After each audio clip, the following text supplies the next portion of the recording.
Bagaimana UOB menangani tantangan keamanan dalam pembayaran digital? Ya, keamanan ini sangat-sangat penting ya, dan lately kita sudah dengar banyak sekali serangan-serangan cyber. Jadi kita memang harus berhati-hati, kita melakukan pengamanan dari berbagai macam dimensi.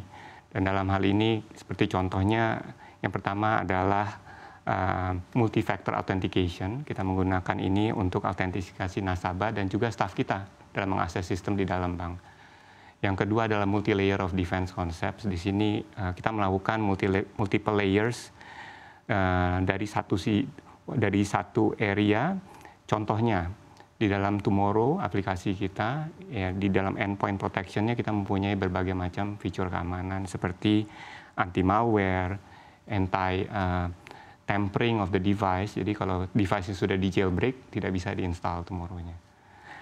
Application integrity checker, dan juga fitur-fitur lainnya seperti encryption dan lain-lain. Yang ketiga, kita juga mempunyai sistem keamanan yang menyeluruh. Menyeluruh berarti di semua area, bukan saja di endpoint atau di user point, tapi juga dari segi jaringan. Dari segi jaringan kita mempunyai beberapa layer of defense, seperti tadi saya sebutkan.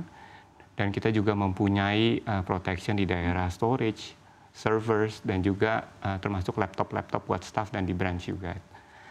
Yang keempat, kita juga melakukan detection dan monitoring 24/7. Ya, di sini kita dibantu bukan saja UOB, tapi juga dengan partner-partner kita.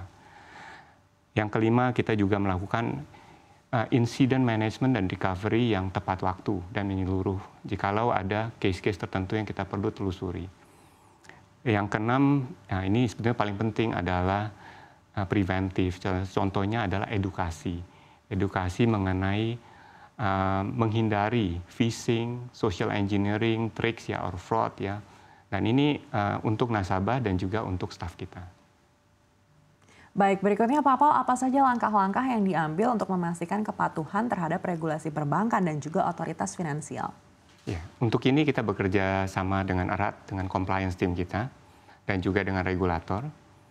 Yang kedua, kita juga menjalankan best practice untuk risk management, salah satu contohnya 3 line of defense. Yang ketiga, di direktorat saya sendiri, TNO, kita juga mempunyai fungsi untuk teknologi dan juga operational governance and assurance, yang membantu kita memberikan assurance di luar audit.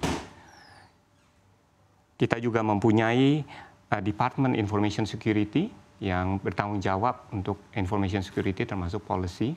Dan ini langsung report ke saya. Yang kelima, kita juga mempunyai indikator-indikator, metrics, governance measures, ya, yang kita terus kerjakan dan kita terus improve seiring dengan perkembangan dari compliance dan juga dari regulasi-regulasi yang ada. Key risk indicators yang kita gunakan, kita sebut key operational risk indicators.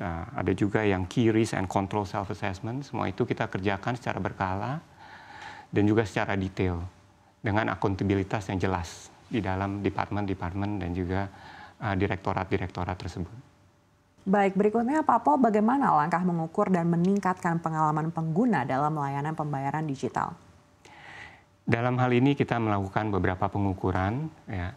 Contohnya Net Promoter Score, ya. Ini adalah metode yang kita ikuti dan juga kita subscribe dari Bain Consulting Company. Untuk channel pembayaran digital kita menggunakan NPS ini dan kita selalu monitor result dan feedback-nya. Ya, kita selalu follow up feedback itu terus bisa mengembangkan hasilnya. Dan fortunately dengan itu kita bisa terus menaikkan nilai NPS score kita dari tahun ke tahun. Yang kedua adalah applications rating dan review yang juga kita terus monitor untuk aplikasi-aplikasi yang saya sudah sebutkan, contohnya Tomorrow dan tadi Infinity. Untuk Tomorrow kita terus memfollow up feedback yang diberikan dan juga terus mengimprove Tomorrow kita sehingga juga hasilnya cukup baik. Ya, kita ada di nomor 2 untuk Android, ya, the latest yang saya dapat, dan juga nomor 6 di application Apple Store. Ya. Yang ketiga adalah Net Promoter Score untuk support. Dimanapun juga kita membutuhkan support function jikalau ada issue atau jikalau ada questions. Di sini contact center kita juga meraih skor terbaik untuk contact center nomor 1 untuk contact center di seluruh Indonesia dari tahun 2022 sampai 2023. Nah, dengan ini ya kita harapkan ke depannya kita akan terus bisa berupaya mengembangkan pelayanan kita untuk nasabah juga untuk pembayaran digital.